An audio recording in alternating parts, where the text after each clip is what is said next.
बोलो सियावर रामचंद्र की जय। बोलिए रति रमन घनश्याम की जय। बोलिए राधा रानी की जय। धर्म की जय हो, धर्म की जय हो। अधर्म का नाश हो, अधर्म का नाश हो। प्राणियों में सद्भावना हो, प्राणियों में सद्भावना हो। विश्व का कल्याण हो, विश्व का कल्याण हो। नगर बस्ती की जय हो, नगर बस्ती की जय हो। अपने अपने माता पिता की जय हो, अपने अपने गुरुदेव भगवान की जय हो। गौ माता की जय हो। Mishra for you YouTube channel देखने वाले दर्शक भगवान की जय हो। गौ हत्या बंद हो, गौ हत्या बंद हो। गंगा अवंध हो, गंगा अवंध हो। भारत अखंड हो, भारत अखंड हो। हेलो, नमस्कार, आदाब, सलाम, सत श्री अकाल। केम छो, कस्से काय, केरो हाल है, केना छी यहाँ सब। कई सनवानी, हाउ आर यू, कैसे हैं आप लोग। केमू नाचो मनक्कम खम्हा गनी हुकुम केमती अच्छंती की खबर नमस्तुभ्यं। देवी और सज्जनों, आज के इस वीडियो में मैं मीन राशि वालों के लिए ये आने वाला महीना जो अप्रैल का है वो कैसा रहने वाला है, इसी विषय पर बात करने जा रहा हूँ। आप कहेंगे गुरुदेव अभी तो मार्च अभी शुरू हुआ है, आप मीन राशि के लिए अप्रैल महीना बता रहे हो। हाँ, उसका कारण ये है कि मैं एक दिन में एक से ज़्यादा वीडियो मैं अपलोड जल्दी नहीं करता, तो इसीलिए आज मीन है तो एक दिन मासिक राशिफल और एक दिन दैनिक राशिफल, तो 12 दूनी 24 दिन मुझे लग जाएंगे। अर्थात अप्रैल की 1 तारीख आ जाएगी मेष राशि का नंबर आते आते। वैसे मैं प्रयास करूंगा कि जल्दी हो जाए, लेकिन मुश्किल है क्योंकि मार्च के लास्ट तक मैं अप्रैल महीने का राशिफल मेष वालों के लिए लेकर के पहुंचूंगा। अब आप इसको देखें, समझें। हमने पहले आपको केवल मासिक राशिफल का जो मूलभूत नियम है, जो सूर्य के आधार पर में मासिक राशिफल तैयार किया जाता है, वही बताया करता था। लेकिन आप लोगों का बार बार कमेंट, बार बार मैसेज, रिक्वेस्ट कि गुरुदेव सभी ग्रहों के बारे में बताओ, जो कौन सा ग्रह बढ़िया दे रहा है रिजल्ट, कौन सा खराब दे रहा है, किस ग्रह के लिए उपाय करना होगा, ताकि हम लोग एक बैलेंस बना के चल सकें, सही से निर्णय ले सकें, सही से कार्य को संपादित कर सकें। आप लोगों का ये बार बार रिक्वेस्ट आना, मैं बहुत दिन तक इसको इग्नोर करता रहा। फिर मेरे मन में आया कि एक राशि का देखता हूं बना करके, अगर आप लोग पसंद करेंगे तो फिर मैं सबका कंटिन्यू करूंगा। तो मैंने अभी पिछले 4-5 दिन पहले मेष राशि का मार्च महीना का सभी ग्रहों को डाल करके बना करके वीडियो दिया आपको तैयार करके। आप लोग तो उस पर में लपक पड़े। आप लोगों ने तो कमेंट करके इतनी सुंदर सुंदर बातें, कहीं पर्सनल मैसेज किया, जो गुरुदेव आप ऐसे ही बनाए, हमें बहुत अच्छा लगा, बहुत अच्छा लगा। इसमें कम से कम ये तो पता चला कि ये ग्रह हमारे विपरीत है, इसके लिए कुछ उपाय करना है, ये ग्रह हमारे अनुकूल है, इसके लिए उपाय नहीं करना है, ये बढ़िया रिजल्ट देगा। तो आपको ये अच्छा लगा। मैं तो ये समझता था कि आप कंफ्यूज हो जाएंगे, वहां पोह की स्थिति में आ जाएंगे, इसलिए नहीं बताता था। आइए चर्चा आरंभ करते हैं। ये इसमें 9 में से 8 ग्रह हैं, क्योंकि चंद्रमा दैनिक राशिफल में प्रयोग किया जाता है, उसको मैं आपको अलग से डेली बताता हूँ। 8 ग्रह का फलादेश करने के लिए मुझे कम से कम 8 घंटे की वीडियो चाहिए, तब जाकर के मैं संपूर्ण फलादेश इसका कर पाऊंगा। लेकिन बहुत संक्षिप्त में आधे घंटे के अंदर में मैं आपको सभी ग्रहों का आपकी कुंडली में बैठने का परिणाम क्या है आपको अवगत करवाता हूँ। देवी और सज्जनों, सबसे पहले आप ये कंफर्म कर लें कि आप मीन राशि के व्यक्ति हैं भी या नहीं। अगर आपके पास में मूल जन्म कुंडली है तो आपकी जन्म कुंडली कुछ इस प्रकार से होगी। उसमें आप खोजें कि 12 कहाँ लिखा हुआ है, 12। जैसे इसमें पहले भाव में लिखा हुआ है तो हो सकता है आपके कुंडली में यहाँ पे पूरे में से कहीं भी लिखा हुआ हो। फिर वो देखें कि जहाँ पे 12 लिखा हुआ है क्या वहाँ पर में चंद्रमा लिखा हुआ है। अगर चंद्रमा लिखा हुआ है तो आपकी राशि मीन ही है। चंद्रमा हो, चंद्र हो, 14 करके चंद्र बिंदु हो, तो ये सब आपकी राशि मीन इंगित करती है। लेकिन बहुत सारे हमारे भाई बंधु दर्शक शिष्यगण ऐसे हैं जिनके पास में जन्म तारीख, जन्म समय, जन्म स्थान ही नहीं है, तो वो कहाँ से जन्म कुंडली तैयार करके जान पाएंगे। तो उनके लिए दूसरा तरीका कि नाम अक्षर के आधार पर में आप जान सकते हैं कि आपका नाम अक्षर जो है सो क्या कहता है। अगर आपके नाम का पहला अक्षर दी है, जैसे कि दी से दीपक, दी, दू, थ, झ, य, दे, दो, च, चा, ची, इसमें से किसी भी अक्षर से अगर आपका नाम शुरू होता है तो आपकी राशि जो है देवी और सज्जनों मीन हुई।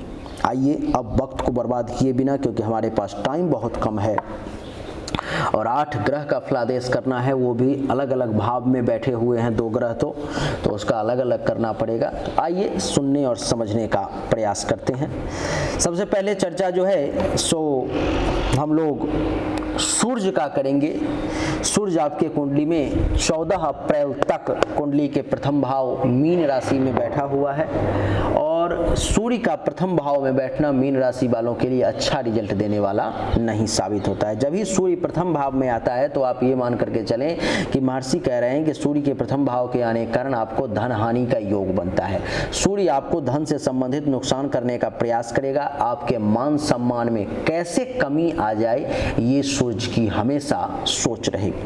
सूर्य जो है आपके स्वास्थ्य के लिए भी अच्छा नहीं है, तो हेल्थ वाइज भी आपको इशू देने का प्रयास करेगा, मेंटली तौर पे डिस्टर्ब करने की कोशिश करेगा। सूर्य का ये प्रभाव रहेगा कि मैं यहाँ बैठा हूँ तो इसलिए आपको गुस्सा ज़्यादा आए। सूर्य जिन लोगों को बीपी की शिकायत है, हार्ट से संबंधित प्रॉब्लम है, वो लोग थोड़ा सा सतर्क रहें। जिनको पेट से संबंधित परेशानी है वो लोग भी थोड़ा सा सतर्क रहेंगे तो ज़्यादा अच्छा रहेगा, नहीं तो सूर्य जो है सो आपको नुकसान पहुंचाएगा। देवी और सज्जनों, मैं आपको बता दूं कि महर्षि कहना है कि रक्तचाप यानी कि बीपी, हृदय रोग, थकावट, उदर विकार, पेट और नेत्र से संबंधित, आंख से संबंधित कष्ट जो है सो आपको 14 अप्रैल तक सूर्य उठाने पर में विवश कर सकता है।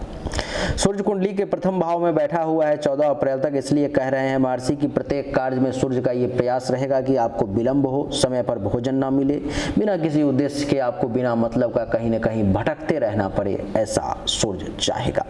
आपको परिवार से दूर होना भी पड़ सकता है। संबंधियों, मित्रों और अपने ही लोगों से, अच्छे लोगों के साथ विवाद करने की स्थिति तक को सूर्य उत्पन्न कर सकता है, जिसके कारण से आपको मानसिक व्यथा का सामना करना पड़ सकता है। तो 14 अप्रैल तक सूर्य का रिजल्ट बिल्कुल ही नेगेटिव है। 14 अप्रैल के बाद जो सूर्य है कुंडली के द्वितीय भाव में मेष राशि में आ रहा है और मेष राशि में सूर्य जो है सो उच्च के हो जाते हैं। तो सूर्य जैसे ही मेष राशि में उच्च का हुआ तो सूर्य के 14 अप्रैल तक जो है आपको कुछ उपाय भी कर लेना है, क्योंकि सूर्य आपका 14 अप्रैल तक नेगेटिव रिजल्ट दे रहा है। इसलिए प्रयास ये करें कि 14 अप्रैल तक जितनी रविवार आए उन सभी रविवार को ओम घृणी सूर्याय नमः, ओम घृणी सूर्याय नमः मंत्र का 1 माला जरूर जाप करें।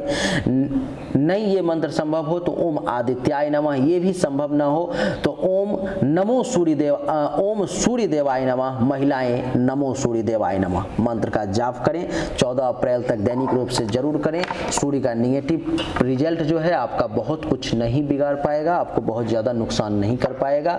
नहीं डेली संभव हो तो कम से कम 14 अप्रैल तक जो रविवार आता है उसमें आप जरूर सूर्य के मंत्र का जाप करें 1-1 माला, और दैनिक रूप से स्नान के बाद सूर्य को जल दें। आपने भोजन करके स्नान किया अथवा भोजन करने से पहले किया, उससे कोई फर्क नहीं पड़ता, आप जल जरूर दें 1 लोटा सूर्य को। संभव हो अगर तो A ग्रेड में आता है कि भोजन करने से पहले ही स्नान करके सुबह सुबह जब सूर्य की लालिमा निकलती है उस समय में जल दें। 14 अप्रैल के बाद सूर्य जो है आपके कुंडली के दूसरे भाव में चला जाएगा और दूसरे भाव में जाने के कारण सूर्य जो है आपको धन धान्य संपत्ति में वृद्धि करेगा, क्योंकि सूर्य यहाँ पे उच्च का हो गया तो धन धान्य संपत्ति में वृद्धि करने का प्रयास करेगा। कैसे आपके पास में पैसा जमा हो, ये सूर्य का प्रयास रहेगा। परिवार के लोगों से कैसे आपको लाभ मिले, वाणी थोड़ा सा तीखा जरूर कर सकता है, क्योंकि सूर्य आग है और आग ये प्रयास करता है कि जला दूं सब कुछ, तो ये आपको वाणी को जरूर तीखा करवा रूखा कर सकता है, जिसके कारण से आपके बोली के कारण, वचन के कारण, वाणी के कारण आपके कार्य में कुछ बाधाएं आ सकती हैं। तो आप इसके लिए सावधान रहें, अपने वाणी पर में बहुत संभाल करके, शब्द को बहुत तौल करके, वजन करके आप बोलें कि आप क्या बोल रहे हैं। सूर्य कुंडली के दूसरे भाव में बैठा हुआ है तो सत्य बोलने के लिए आपको विवश करेगा, दान पुण्य भी आप करेंगे, बढ़िया भोजन भी मिलेगा। आंख से संबंधित किसी प्रकार की परेशानी अगर आ रही है तो सूर्य उसको दूर करने का भी प्रयास करेगा, पड़ोसी से भी लाभ दिलवाएगा। जो लोग विदेश जाने की सोच रहे हैं अथवा विदेश में हैं तो सूर्य की दृष्टि विदेश पर में, तो सूर्य विदेश से भी आपको खूब लाभ दिलवाने का प्रयास करेगा कि आपको ज़्यादा से ज़्यादा जो है धन धान्य संपत्ति की प्राप्ति हो, ये सूर्य का प्रयास रहेगा। देवी और सज्जनों, सूर्य जो है अष्टम भाव पर में दृष्टि डाल रहा है, जिसके कारण से आपका रैंडम से बिगड़ा हुआ काम भी बनेगा। थोड़ा सा सावधान रहें, क्योंकि केतु भी है, केतु का रिजल्ट अभी नहीं कह रहा हूं, लेकिन ये दुर्घटना करवाने की संभावना को उत्पन्न करेगा। तो 14 अप्रैल तक सूर्य का रिजल्ट जो है सो नेगेटिव है। 14 अप्रैल के बाद सूर्य का रिजल्ट बहुत बढ़िया है। तो 14 अप्रैल के बाद सूर्य के लिए कोई भी मंत्र के जाप करने की आवश्यकता नहीं है, लेकिन अगर दैनिक रूप से जल देते हैं तो आपके लिए अच्छा रहेगा। सूर्य के बाद मंगल की चर्चा करेंगे।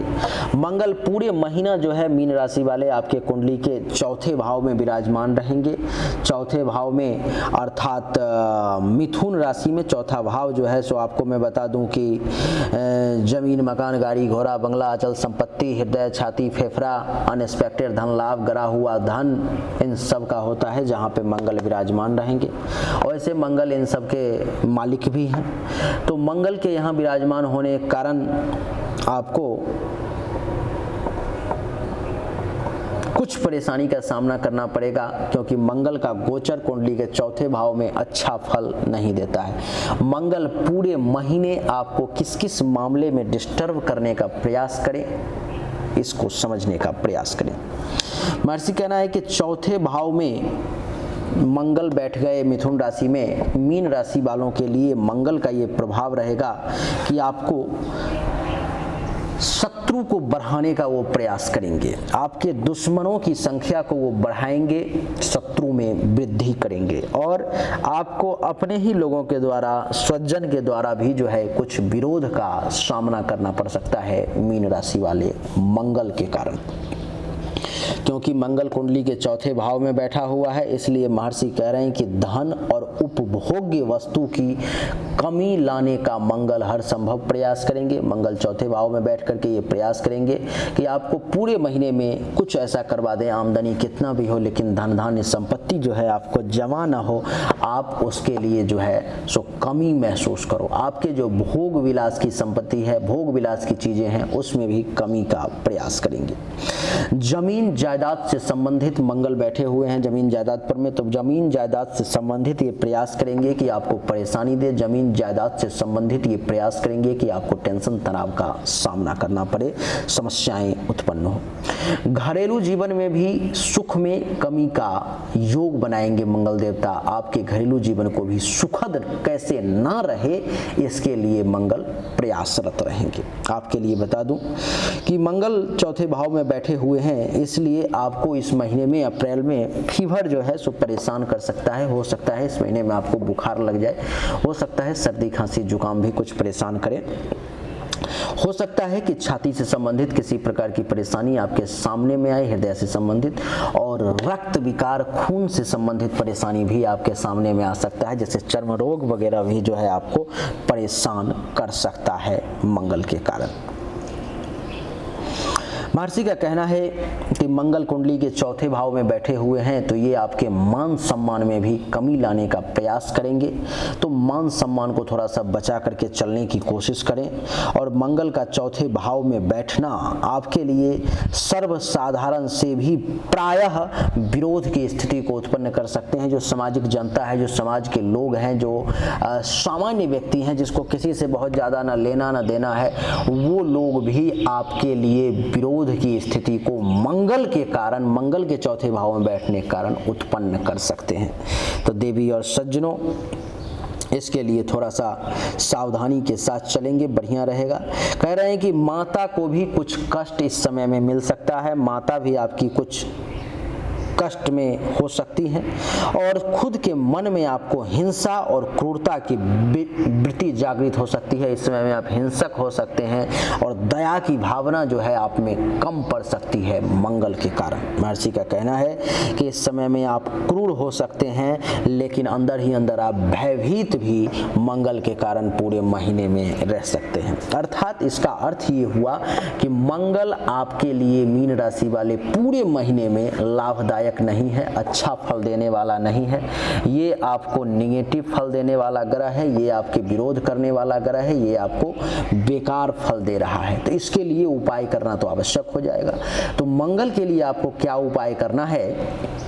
ये संभव हो तो मंगलवार के दिन, अप्रैल में जो 4-5 मंगलवार जो भी आएंगे, उन सभी में हनुमान चालीसा का जरूर पाठ करें। आप निश्चित तौर पर में पाठ करें और संभव हो तो ओम मंग मंगलाय नमः मंत्र का पुरुष वर्ग 1 माला मंगलवार के दिन जाप करें और स्त्री वर्ग नमो मंग मंगलाय नमः मंत्र का 1 माला जरूर जाप करें। तो इससे क्या होगा कि मंगल की जो क्रूर स्थिति है, मंगल की जो विपरीत स्थिति है, वो उसमें कमी आ जाएगी और उतना ज़्यादा नुकसान नहीं कर पाएगा। इसके कारण क्या होगा कि जो अच्छा ग्रह है, जो बढ़िया रिजल्ट देना चाह रहा है, वो थोड़ा और ऊपर उठ के और अच्छा रिजल्ट दे पाएगा।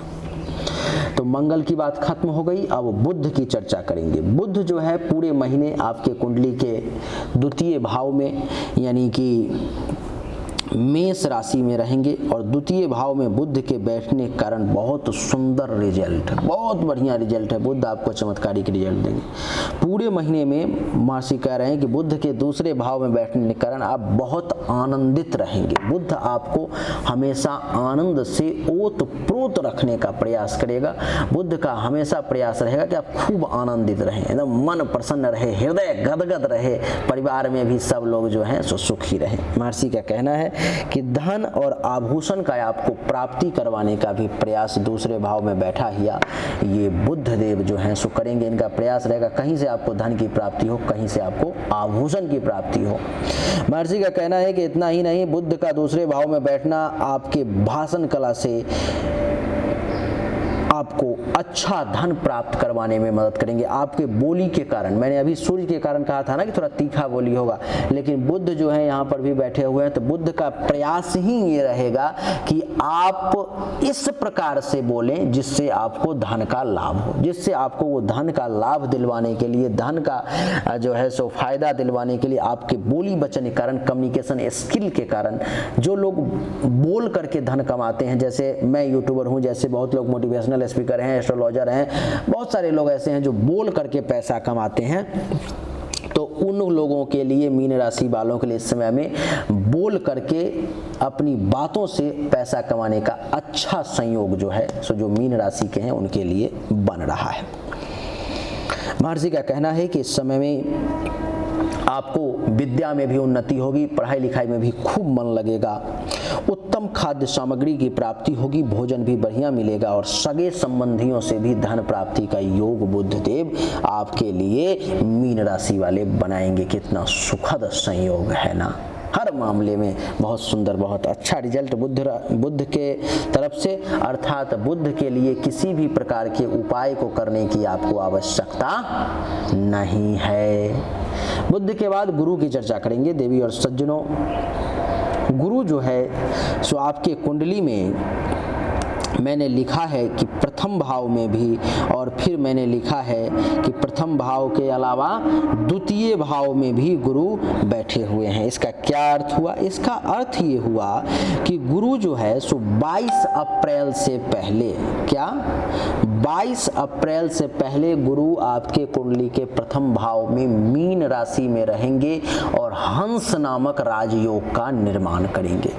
22 अप्रैल के बाद यही गुरु जो है सो कुंडली के द्वितीय भाव में आ जाएंगे और मेष राशि में बैठ जाएंगे। इसका क्या क्या प्रभाव होगा, आइए उसको समझते हैं। देवी और सज्जनों, गुरु कुंडली के प्रथम भाव में मीन राशि में बैठे हुए हैं और मीन राशि में बैठने के कारण हंस नामक राजयोग बन गया, अर्थात 22 अप्रैल तक गुरु आपको शारीरिक तौर पर में बहुत मजबूत करेंगे, रंग रूप में बहुत वृद्धि करेंगे, रंग रूप बहुत सुंदर देखने को मिलेगा, आकृति शरीर की बड़ी मनमोहक और सुंदर देखने को लगेगी, ज्ञान में वृद्धि होगी, बल का एहसास होगा, दिमाग सही डायरेक्शन में सही काम कर पाएगा, विवेक का सहारा मिलेगा, शील स्वभाव बढ़िया रहेगा, गौरव करने लायक काम करेंगे, विनम्रता बनी रहेगी, बहुत बढ़िया स्वभाव रहेगा। गुरु की पंचम दृष्टि पंचम भाव पर में, तो संतान का सुख मिलेगा, विद्या और बुद्धि का प्राप्ति होगा, विद्या और बुद्धि का सही इस्तेमाल करके गुरु आपको उचित लाभ दिलवाएगा, यश में वृद्धि होगी, चाहने वालों की संख्या में भी गुरु आपको वृद्धि करवाएगा, धर्म और मंगल कार्य करने के लिए भी आपको प्रेरित करेगा। इस समय में आप धर्म का भी कार्य करेंगे, मंगल कार्य भी करेंगे। गुरु कुंडली के प्रथम भाव में बैठकर पंचम भाव में देखने के कारण ननिहाल से जो लोग लाभ लेना चाहते हैं उनको ननिहाल से भी लाभ दिलवाएगा, पेट से संबंधित परेशानी है तो उसको भी दूर करेगा, प्रेम प्रसंग को मजबूत बनाएगा, किसी को प्रपोज करना चाहते हैं तो इस समय में कर सकते हैं, आपके लिए बहुत सुखद समय और अच्छा रहेगा। गुरु की सप्तम दृष्टि सप्तम भाव पर में, अगर किसी के शादी विवाह की बात चल रही है और वो मीन राशि का है तो उसके शादी विवाह की बात फाइनल होगी। जिसका शादी विवाह हो चुका है उसको जीवन साथी के साथ वैवाहिक जीवन का सुख भोगने का गुरु अवसर देंगे और काम वासना की पूर्ति होगी, वैवाहिक जीवन बढ़िया रहेगा, दैनिक रोजगार व्यवसाय भी आपका अच्छा चलेगा। प्राइवेट पार्ट से संबंधित अगर किसी प्रकार की परेशानी है, किडनी से संबंधित किसी प्रकार की परेशानी है तो उसमें राहत देखने को मिलेगी, दुश्मन कुछ नहीं बिगाड़ पाएगा और पार्टनरशिप में भी काम जो है आपका मिला जुला के ठीक ठाक चलेगा। गुरु की नवम दृष्टि नवम भाव पे यहाँ पे पड़ गई तो नवम भाव जो है सो भाग्य का होता है। प्रभु कृपा से इस समय में 22 अप्रैल तक आपको भाग्य का भी खूब सपोर्ट मिलेगा, धर्म का पालन करेंगे, तीर्थ यात्रा करने का अवसर मिलेगा, यश में वृद्धि होगी, ससुराल से लाभ मिलेगा, संत महात्मा ऋषि मुनि ब्राह्मण आचार्य का आशीर्वाद प्राप्त होगा, साला साली से भी फायदा होगा और गुरु आपके कुंडली के दसम भाव के भी मालिक है तो पिता से भी लाभ मिलेगा, सरकार से भी कुछ फायदा मिल सकता है, काम धंधा बढ़िया चलेगा, पद प्रतिष्ठा मान सम्मान में वृद्धि होगी, हर मामले में गुरु आपके लिए चमत्कारिक और अच्छा रिजल्ट देगा। तो 22 अप्रैल तक गुरु के लिए किसी भी उपाय को करने की आवश्यकता ही नहीं है। उसके बाद 22 अप्रैल के बाद गुरु कुंडली के दूसरे भाव में मेष राशि में चले जाएंगे तो दूसरे भाव में भी गुरु के जाने के कारण महर्षि का कहना है कि अच्छा रिजल्ट ही देंगे। क्या अच्छा रिजल्ट देंगे? तो महर्षि कह रहे हैं कि क्योंकि गुरु दूसरे भाव में चला जाएगा तो आपको धनागमन का योग बनाएगा, धन की प्राप्ति होगी, कुटुंब से परिवार के लोगों से सुख में वृद्धि का योग बनेगा, विवाह अथवा संतान के जन्म की खुशी आपको मिल सकती है, शत्रु स्वयं आपसे इस समय में संधि करने का प्रयास करेगा, आपके साथ कनेक्शन जोड़ने की कोशिश करेगा, आपके ख्याति में बढ़ोतरी होगी, आपकी रुचि परोपकार और दान में बढ़ेगी, चल संपत्ति जैसे कि कैश सर्टिफिकेट्स आदि में आपका वृद्धि होने की भी 22 अप्रैल के बाद संभावना है। तो गुरु का पूरे महीने में रिजल्ट हर मामले में बढ़िया है, गुरु के लिए कोई उपाय करने की पूरे महीने में आवश्यकता नहीं है। गुरु के बाद शुक्र की चर्चा करेंगे। शुक्र जो है 6 अप्रैल तक आपके कुंडली के प्रथम भाव में यानी कि मेष राशि में जो है विराजमान है और प्रथम भाव में भी शुक्र का बहुत ही अच्छा सुपर क्लास का रिजल्ट है। महर्षि का कहना है कि प्रथम भाव में शुक्र के आने के कारण आपके सुख और धन दोनों प्राप्ति के योग बन रहे हैं, शत्रु का नाश होगा। 6 अप्रैल तक की बात कर रहा हूं और आपको इस समय में कुछ दुराचार से जो है सो बचना चाहिए, आपके लिए ज़्यादा अच्छा रहेगा। लेकिन क्योंकि इस समय में आपका कैरेक्टर जो है, चरित्र जो है थोड़ा सा बिगड़ सकता है, तो उससे बचना चाहिए। विवाह और संतान के जन्म की भी संभावना दिखाई दे रही है आपके लिए। इधर संतान के तरफ से और वैवाहिक जीवन के तरफ से अथवा विवाह के तरफ से भी खुशखबरी मिल सकती है। विद्या अध्ययन में सफलता प्राप्ति के योग बन सकते हैं। सब प्रकार से आमोद प्रमोद की प्राप्ति का योग, वैभव विलास की प्राप्ति, सत्यता की ओर रुझान दिखाई दे रहा है। व्यापार में उन्नति के योग, तरल पदार्थ, सुगंधित द्रव्यों, बनाव, श्रृंगार तथा सौंदर्य प्रसाधन का जो लोग काम करते हैं उनके लिए आय में खूब वृद्धि का योग 6 अप्रैल तक शुक्र बना रहे हैं। शुक्र 6 अप्रैल के बाद कुंडली के दूसरे भाव में आ जाएंगे और दूसरे भाव में शुक्र के आने के कारण जो है आपको और बढ़िया रिजल्ट मिलेगा। जैसे में क्या मिलेगा, तो महर्षि दूसरे नहीं तीसरे भाव में आ जाएंगे, यानी कि वृषभ राशि में तीसरे भाव में आ जाएंगे। तीसरे भाव में 6 अप्रैल के बाद पूरे महीना शुक्र यहीं पर में रहेंगे, तो ये क्या रिजल्ट देंगे आपको। तो महर्षि का कहना है कि तीसरे भाव में शुक्र के आने के कारण आपको मित्रों से सुख की प्राप्ति का योग बनेगा। आपके मित्र आपको बहुत मान सम्मान देंगे, शत्रुओं की पराजय होगी, धन के प्राप्ति का योग बनेगा। इस समय में आपके साहस में बहुत वृद्धि होगी, नौकर चाकर का भी आपको सुख प्राप्त होगा, मान सम्मान में वृद्धि होगी, भाग्योदय होगा, राज्य की ओर से कृपा, भाई बहन का भी सुख मिलेगा और धर्म का कार्य करने का भी आपको अवसर मिलेगा। यानी कि शुक्र के लिए पूरे महीना कोई भी उपाय करने की आवश्यकता ही नहीं है।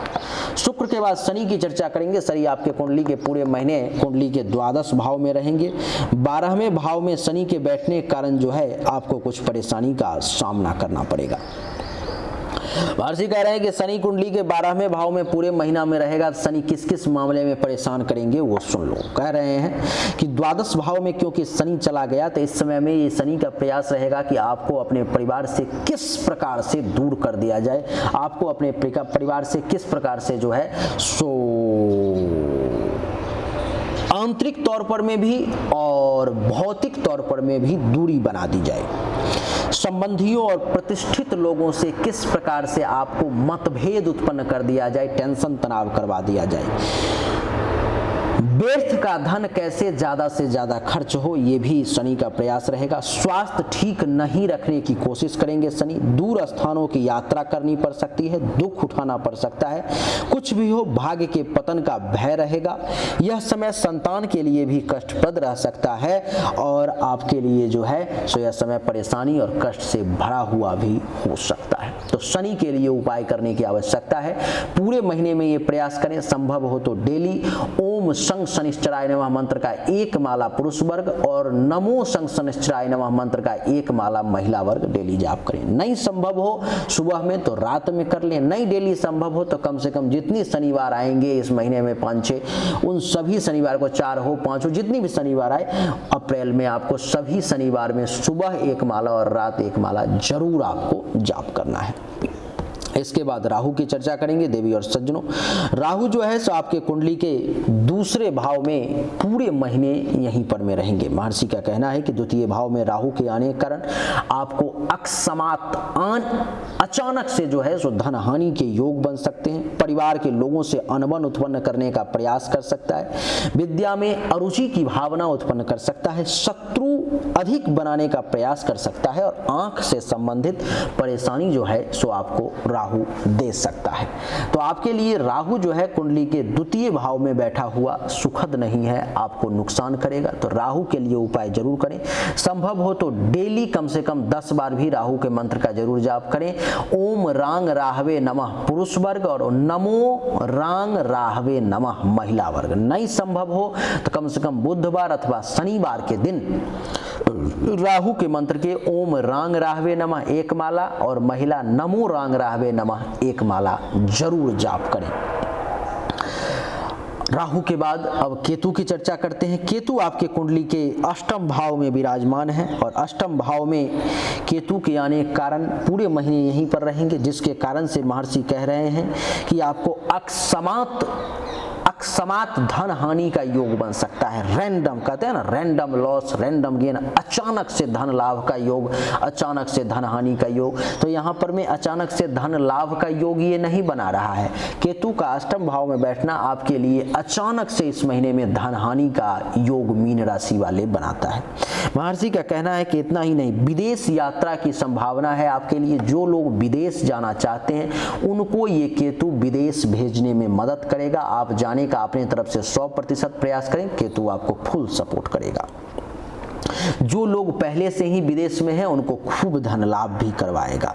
गुदा मार्ग से संबंधित, पैखाने के रास्ते से संबंधित कुछ परेशानी दे सकता है। जिसको पाइल्स है, बवासीर है, उसको थोड़ा ज़्यादा ये परेशान कर सकता है। इसलिए केतु के लिए भी संभव हो तो शनिवार को अथवा बुधवार के दिन नमो केंग केतवे नमः मंत्र का एक माला महिला जरूर जाप करें, और पुरुष वर्ग ओम केंग केतवे नमः मंत्र का एक माला जरूर जाप करें, आपके लिए अच्छा रहेगा। हमने आपके लिए सभी ग्रहों का फलादेश बताने का प्रयास किया। पहले केवल सूर्य का बताता था अथवा सूर्य बुध का बताता था।